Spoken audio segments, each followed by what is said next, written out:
नमस्कार दोस्तों, स्वागत है आपका वन नोट क्लासेस में।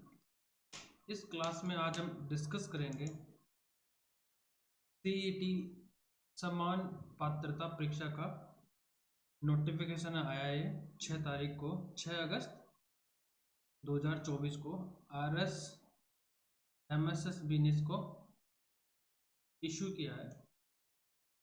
तो आइए डिस्कस करते हैं इस नोटिफिकेशन को कि क्या इसका क्राइटेरिया है और क्या इसका सिलेबस रहेगा और कौन कौन सी सर्विस इसमें इंक्लूड की गई है।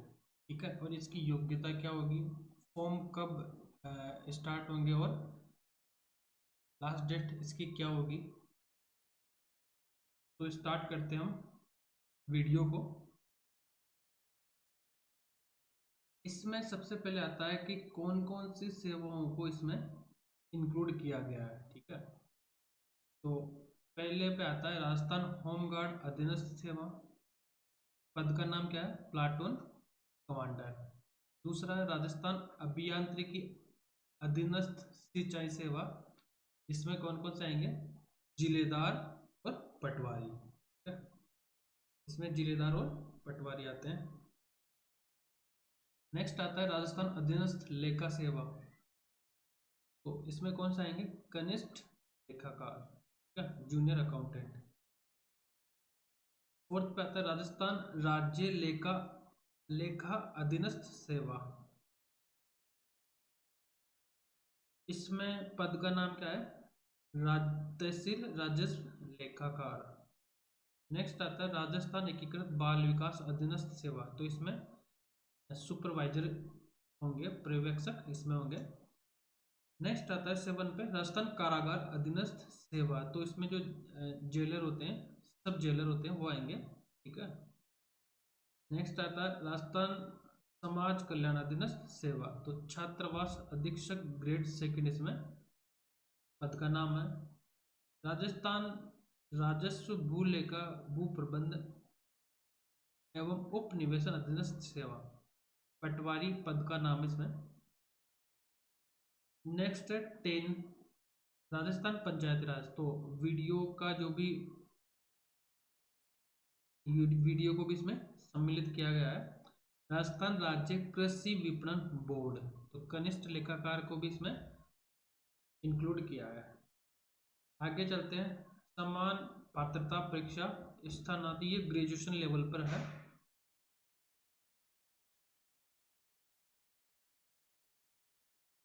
इसमें क्या होता है कि समान पात्रता परीक्षा 2024 मात्र पात्रता परीक्षा है। ये जॉब नहीं देगी आपको, ये एलिजिबल करेगी उन पदों के लिए जो हमने पहले डिस्कस किया है। ठीक है, पद पर भर्ती सुसंगत सेवा नियमों में उपबंधों के अनुसार की जाएगी। किसी अभ्यर्थी का समान पात्रता परीक्षा में उपस्थित होने स्कोर अर्जित कर लेना मात्र ही उसे नौकरी की गारंटी नहीं देगा। ये स्पष्ट कर रहा है कि सीईटी अगर आप पास कर लेते हो तो इसका मतलब ये नहीं होता कि आपको नौकरी मिलेगी। ठीक है, आप सिर्फ उन वैकेंसियों के लिए एलिजिबल हो जाओगे जो हमने पहले डिस्कस किया है। अभ्यर्थियों को भर्ती एजेंसी द्वारा संचालित लिखित परीक्षा या साक्षरता या दोनों में आवश्यक रूप से उपस्थित होना होगा, उसे आहरित करना होगा और सुसंगत सेवा नियमों में अधिकथित अन्य कसौटी भी पूर्ण करनी होगी। मतलब जो भी ये नियम डिसाइड करेंगे उनको क्या, जो भी परीक्षा या फिर जो भी एग्जामिनेशन का जो भी मोड होगा उनको क्या करना पड़ेगा, जो भी विद्यार्थी है उसको पास करना होगा। समान पात्रता परीक्षा 2024 में सम्मिलित सेवाओं के पदों पर भर्ती के लिए विभागीय नियमों परीक्षा प्रणाली के अनुसार अलग से भर्ती परीक्षा का आयोजन किया जाएगा, जिसमें अभ्यर्थियों का चयन श्रेणीवार रिक्त पदों के अनुसार वरीयता के आधार पर किया जाएगा।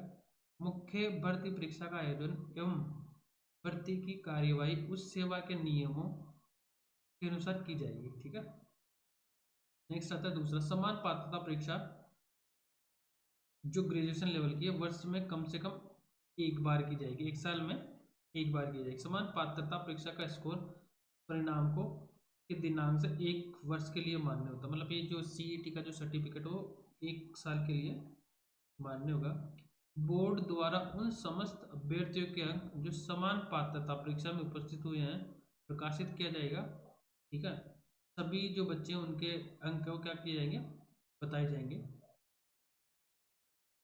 नेक्स्ट चलते अपन, ये क्या है, समान पात्रता परीक्षा के रूल्स है। फिफ्थ पे आते हैं, समान पात्रता परीक्षा 2024 में कार्मिक विभाग की अधिसूचना दिनांक 3/8/2024 द्वारा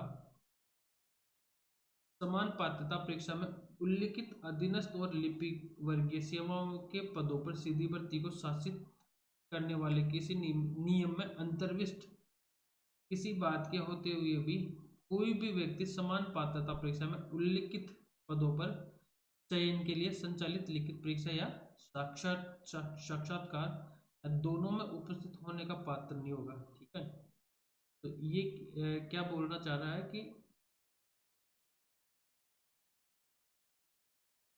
यदि वह सीईटी में 40% अंक प्राप्त करने में विफल है, तो इन्होंने क्या किया है, क्राइटेरिया फिक्स कर दिया कि 40% मार्क्स आपको आना जरूरी है। और रिलैक्सेशन दिया है 5% का एससी और एसटी को। ठीक है, एससी एंड एसटी को, एसटी 35% पे भी क्या है, एलिजिबल है। ठीक है, तो नेक्स्ट आता है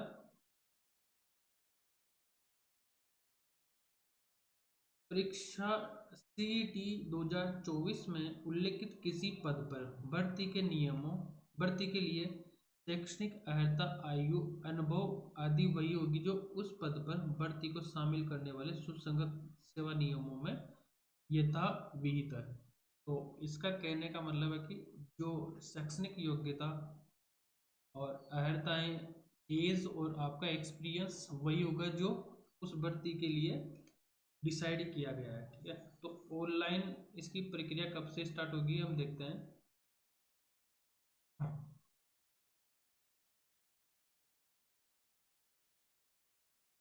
ठीक है, तो ये ऑनलाइन इसका फॉर्म भरने का प्रोसेस है। आरएसएस एमपी की साइट पे आप जाओ और रिक्रूट एडवर्टीजमेंट पे आपको जाना होगा और अप्लाई ऑनलाइन लिंक को क्लिक करना होगा। ठीक है, और या फिर आप एसएसओ आईडी पे जाना होगा आपको और वहाँ पे सिटीजन ऐप खोलो, रिक्रूटमेंट पोर्टल उसमें होगा, उसको क्लिक करने पर आपको क्या मिलता है, अप्लाई नाउ का वहाँ पे ऑप्शन आता है। यदि आपने वन टाइम रजिस्ट्रेशन नहीं किया हुआ है तो आपको क्या करना पड़ेगा, पहले वन टाइम रजिस्ट्रेशन करना पड़ेगा, उसके बाद में ही क्या है, आपका फॉर्म फिल होगा। ठीक है, नेक्स्ट पे आते हैं, बोर्ड द्वारा इस परीक्षा को ओटीआर में अभ्यर्थियों की लाइव फोटो खींचकर दर्ज किए जाने, अभ्यर्थियों की स्वयं की हस्तलिपि का नमूना, मतलब हस्ताक्षर का नमूना अपलोड करवाए जाने का निर्णय लिया है। तो क्या है कि फॉर्म भरते टाइम क्या होगा, तुम्हारा फोटो खींचा जाएगा, जो पासपोर्ट साइज फोटो वो इसमें अप्लाई नहीं होगी, सीधा जो आपके फोन या फिर किसी वेबकैम के द्वारा ही ऑनलाइन उसी समय में क्या होगा, आपका फोटो खींचा जाएगा। तो ये इसमें नई चीज की है। यदि अभ्यर्थी का पूर्व में ओटीआर बना हुआ है तो उस ओटीआर को अपडेट करना होगा। अभ्यर्थी जब अपना ऑनलाइन आवेदन पन्ना प्राप्त करेगा तो सिस्टम सर्वप्रथम उसे ओटीआर स्क्रीन पर लेकर जाएगा और ओटीआर स्क्रीन पर उसे ओटीआर ई केवाईसी सेक्शन में लाइव फोटो के अंतर्गत टेक फोटो का बटन मिलेगा। इस बटन को उपयोग में लेकर वो कंप्यूटर पर लगे कैमरे से स्वयं की लाइव फोटो ले सकेगा। इसके लिए अभ्यर्थी का टेक फोटो का बटन दबाकर उसे कैमरे के सामने इस प्रकार सीधा बैठना होगा कि अधिक से अधिक चेहरा फोटो में आंखों की पलकों की झपकना होगा, तब कंप्यूटर स्वतः ही फोटो कैप्चर कर लेगा। मतलब इन्होंने क्या किया है, एक ऑटोमेटिक सिस्टम जनरेट किया है। जैसे ही आप कैमरे के सामने आओगे और जैसे ही आपकी आंखों की पलकें ब्लिंक करेगी वैसे ही आपकी फोटो खिंच जाएगी। ठीक है, लाइव फोटो का बैकग्राउंड सफेद होना आवश्यक है। अभ्यर्थी जब जब तक स्वयं की फोटो की गुणवत्ता से संतुष्ट नहीं हो जाता वह इस प्रक्रिया को दोहरा सकता है। मतलब अब अगर आपकी इस दौरान फोटो खींचते टाइम अगर आपकी फोटो सही नहीं आई है तो आप क्या कर सकते हो, बार बार उसको रीटेक ले सकते हो कि जब तक आपके सही फोटो नहीं आ जाए। परंतु लाइव फोटो व हस्तलिपि नमूनों को एक बार सबमिट करने के बाद उसे नहीं और जैसे ही अगर आपने उसको सबमिट कर दिया किस आपकी फोटो जो आपने खींची है और साइन को, उसके बाद में आप उसको चेंज नहीं कर सकते। उसी के साथ इन्होंने बताया कि साथ ही समस्त अभ्यर्थियों से हस्तलिपि नमूनों को अपलोड करवाया जाएगा। इस हेतु OTR स्क्रीन पर हैंड राइटिंग के अंतर्गत सैंपल फाइल का लिंक मिलेगा। इस लिंक को क्लिक कर अभ्यर्थी को बोर्ड द्वारा निर्धारित हस्तलिपि नमूने का निर्धारित प्रारूप डाउनलोड करना होगा। इस प्रारूप को इसमें लिखित निर्देशों के अनुसार अपनी हस्तलिपि में भरकर SSO ID OTR नंबर भरकर हस्ताक्षर करके KYC के हैंड रिटन रिएक्शन के अंतर्गत चूज फाइल का बटन क्लिक कर अपलोड करना होगा। आवेदक द्वारा OTR में अपलोड की गई हस्तलिपि live photo passport size photo के लिए आवेदक स्वयं जिम्मेदार होगा। यदि फोटो धुंधली अस्पष्ट हो काटछांट कर अपलोड करी पाई जाती है तो आवेदक की अभ्यर्थिता किसी भी स्तर पर निरस्त की जाकर उचित कार्रवाई की जाएगी। तो अगर आपकी photo signature passport size photo अगर सही नहीं आती, इसके लिए जिम्मेदार भी आप खुद होंगे। बोर्ड क्या कर सकता है, निरस्त कर सकता है, आपको अयोग्य घोषित कर सकता है। OTR प्रक्रिया को पूरा करने के बाद अभ्यर्थी SSO के माध्यम से आवेदन कर सकेगा। आवेदक की को आवेदन प्रक्रिया में नवीनतम पासपोर्ट साइज फोटो भी अपलोड की जानी चाहिए। आवेदक को ऑनलाइन आवेदन में पहचान को आवेदन पत्र में सत्यापित करना होगा, जिस हेतु उसके पास निम्नलिखित सत्यापन विधियों में से किसी एक विधि का चयन करने का विकल्प होगा। तो सत्यापन आप किस किस से कर सकते हैं, आधार कार्ड से आप सत्यापन कर सकते हैं। और यदि उम्मीदवार आधार कार्ड का उपयोग करके OTR जनरेट करता है तो किसी सत्यापन की आवश्यकता नहीं है। तो अगर आप वन टाइम रजिस्ट्रेशन में अगर आपने आधार कार्ड का अगर यूज किया है तो आपको सत्यापन की जरूरत नहीं होगी। और यदि आपने OTR जन आधार के माध्यम से जनरेट किया हुआ है तो उम्मीदवार को आवेदन पत्र में निम्नलिखित जानकारी का सत्यापन करना होगा। तो उसके बाद में आपको आधार कार्ड देना होगा। नेक्स्ट आता है मूल प्रमाण पत्र डिजी लॉकर के माध्यम से 10वीं की मार्कशीट। और यदि उम्मीदवार उपरोक्त किसी भी प्रक्रिया से स्वयं के वितरण को सत्यापित करने में असमर्थ हो तो उसे निम्न घोषणा करनी पड़ेगी। तो सत्यापित करने के लिए इन्होंने क्या किया, मूल प्रमाण पत्र विकल्प दिया गया है। बोनाफाइड हो सकता है, डोमिसाइल हो सकता है, 10th की मार्कशीट हो सकती हो, ठीक है, अगर आधार कार्ड नहीं है तो नेक्स्ट चलते हैं अपन, शुल्क कितनी है इसकी। अगर आपने वन टाइम रजिस्ट्रेशन कर रखा है तो राज्य द्वारा इसका ऑनलाइन शुल्क होगा 600 रुपये। 600 रुपये इसकी क्या है, ऑनलाइन फीस है। सामान्य व क्रिमिनल श्रेणी के अन्य OBC और MBC के लिए, ठीक है। राजस्थान के नॉन क्रिमिनल श्रेणी के अन्य पिछड़ा वर्ग, अति पिछड़ा वर्ग, आर्थिक रूप से कमजोर, अनुसूचित जाति, अनुसूचित जनजाति के 400 रुपये लगेंगे। और समस्त दिव्यांग को भी 400 रुपये इन्होंने। तो अब ने ये वाला पहले पढ़ चुके हैं कि समान पात्रता परीक्षा के अंतर्गत विभाग के पदों के नाम का विवरण निम्न प्रकार दिया, ये पर हमने डिस्कस कर चुके हैं सबसे पहले। अब विशेष सूचना क्या है,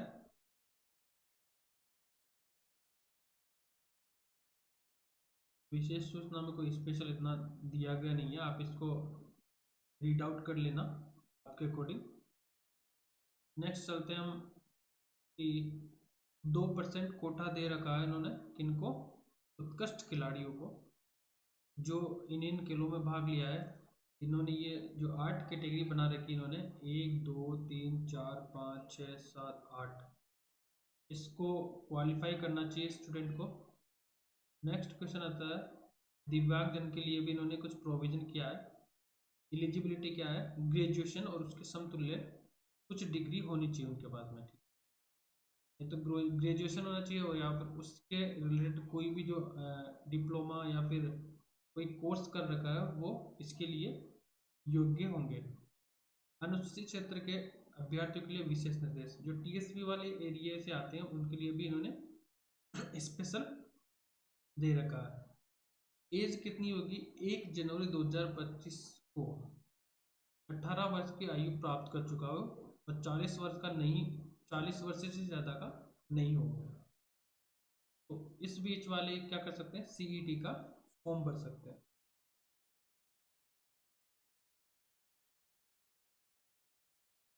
नेक्स्ट आता है पंजीयन शुल्क जमा कराने ऑनलाइन आवेदन पत्र भरने की अवधि। तो ये कब से स्टार्ट हो रहा है, 9 अगस्त 2024 से 7 सितंबर 2024 को ये क्या होगा, फॉर्म फिल किया जाएगा, ठीक है। परीक्षा का आयोजन होगा इसका 25 सितंबर को, ठीक है। 25 सितंबर को इसकी परीक्षा का आयोजन किया जाएगा, 25 से 28 सितंबर के बीच में, ठीक है? और यदि परीक्षा एक से अधिक चरणों में आयोजित की जाती है तो जनरल नॉर्मलाइजेशन का प्रावधान भी इन्होंने इसमें रखा है। नियुक्ति की अयोग्यता भी इन्होंने दे रखी है। ऑनलाइन आवेदन किए जाने हेतु तो विशेष निर्देश, ये पढ़ लेना, विशेष निर्देश है ऑनलाइन आवेदन के। प्रक्रिया हमने डिस्कस कर चुके हैं पहले ही, सिलेबस हम डिस्कस करते हैं। तो क्वेश्चंस की संख्या होगी 150 और कुल अंक कितने होंगे, 300, मतलब हर एक क्वेश्चन कितने का होगा, 2 मार्क्स का। और ड्यूरेशन होगी 3 घंटे की। तो कौन कौन से विषय से क्वेश्चन पूछे जाएंगे, भारतीय राष्ट्रीय आंदोलन पर विशेष बल के साथ राजस्थान और भारत का इतिहास पर पूछा जाएगा।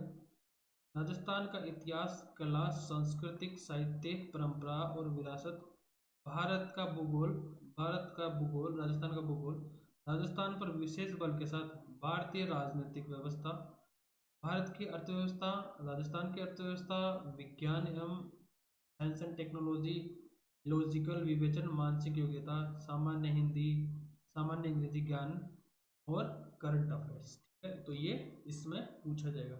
इस बार इन्होंने क्या किया है, एक स्पेशल प्रोविजन किया है कि पहले क्या होता था कि माइनस मार्किंग नहीं थी, ठीक है, नकारात्मक अंकन नहीं था। इस बार इन्होंने 1/3 क्या कर दिया है, माइनस मार्किंग कर दी। सिलेबस देखते हैं हम विस्तृत में। भारतीय राष्ट्रीय आंदोलन पर विशेष बल के साथ राजस्थान और भारत का इतिहास में इन्होंने क्या इंक्लूड किया है, भारतीय इतिहास की महत्वपूर्ण घटनाएं, 19वीं और 20वीं शताब्दी में सामाजिक एवं धार्मिक सुधार आंदोलन। नेक्स्ट आता है भारतीय स्वतंत्रता आंदोलन, विभिन्न अवस्थाएं, इनमें देश के विभिन्न क्षेत्रों के योगदानकर्ता एवं उनका योगदान। 1857 की क्रांति में राजस्थान का योगदान, राजस्थान में जनजाति व किसान आंदोलन, राजनीतिक जनजागरण एवं प्रजामंडल आंदोलन इसमें आएगा। स्वतंत्रता के बाद राष्ट्र निर्माण, राष्ट्रीय एकीकरण, राज्यों का पुनर्गठन, नेहरू युग में संस्थानीकरण निर्माण, विज्ञान एवं तकनीक का विकास, तो ये इसमें पूछा जाएगा। नेक्स्ट आता है राजस्थान का इतिहास, कला, संस्कृति, साहित्य और परंपरा।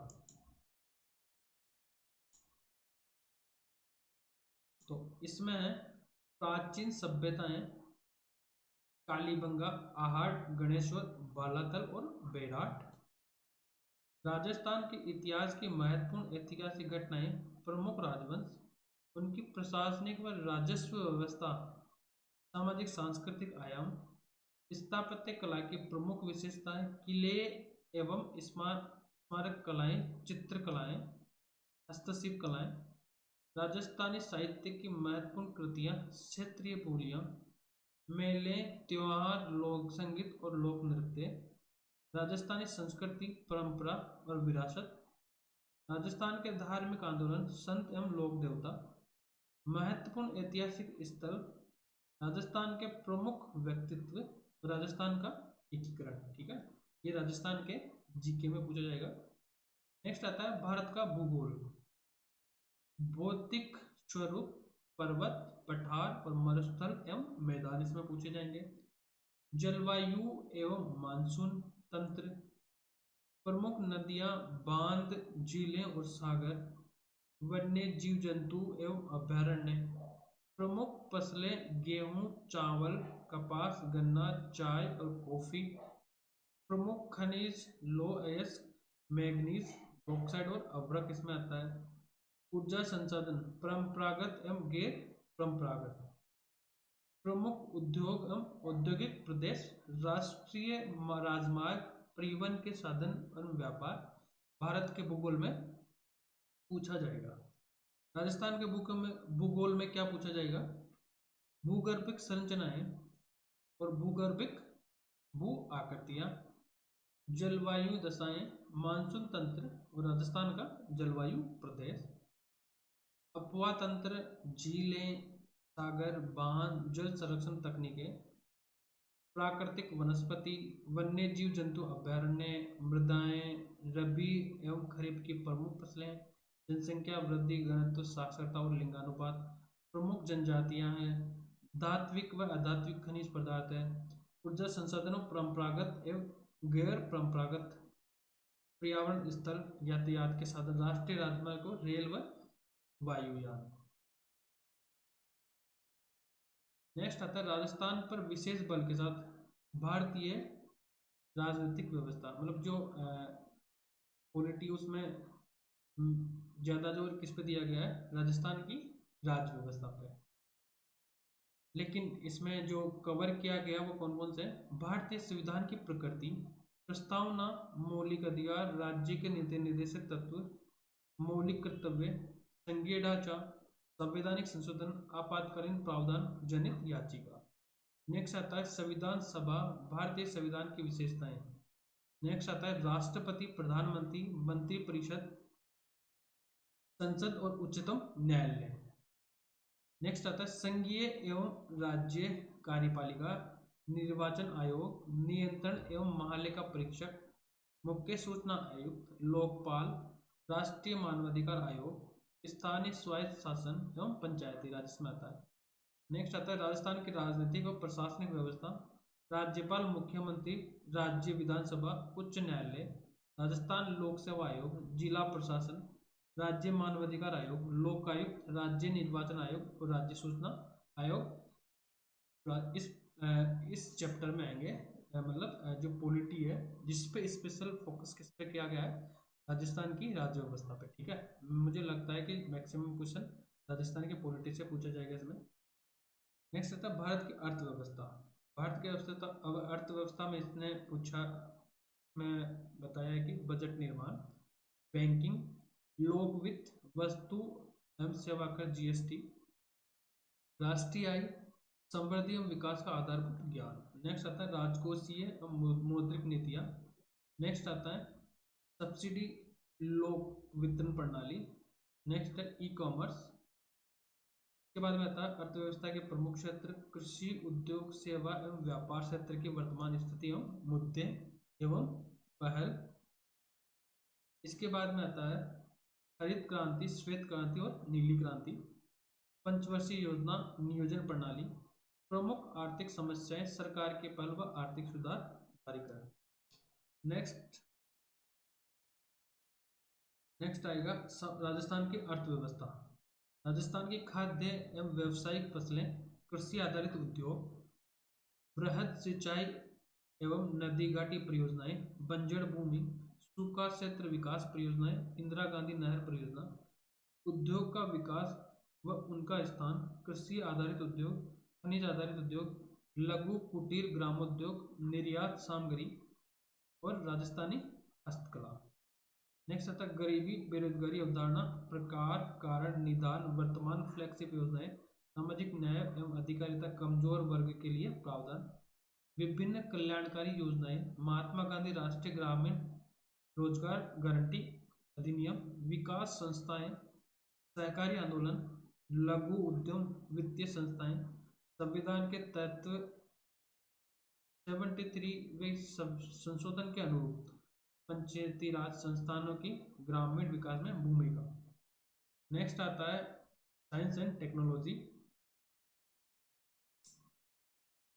रक्षा एवं संचार प्रौद्योगिकी, रक्षा प्रौद्योगिकी, अंतरिक्ष प्रौद्योगिकी और उपग्रह आता है, विद्युत धारा, उष्मा कार्य और ऊर्जा, आहार पोषण, रक्त समूह आरत फैक्टर, स्वास्थ्य देखभाल, संक्रामक असंक्रामक व पशुजन्य रोग, पर्यावरण एवं पारिस्थितिकीय परिवर्तन एवं उनके प्रभाव, जैव विविधता, प्राकृतिक संसाधनों का संरक्षण एवं संधारणीय विकास, जंतुओं एवं पादपों का आर्थिक महत्व, कृषि विज्ञान, उद्यान विज्ञान, वानिकी एवं पशुपालन राजस्थान के विशेष संदर्भ में, विज्ञान एवं प्रौद्योगिकी विकास राजस्थान के विशेष संदर्भ में, भौतिक एवं रासायनिक परिवर्तन, अम्ल क्षार लक्षण, ब्लीचिंग पाउडर, खाने का सोडा, प्लास्टिक और फेरिस और साबुन और अपमार्जन।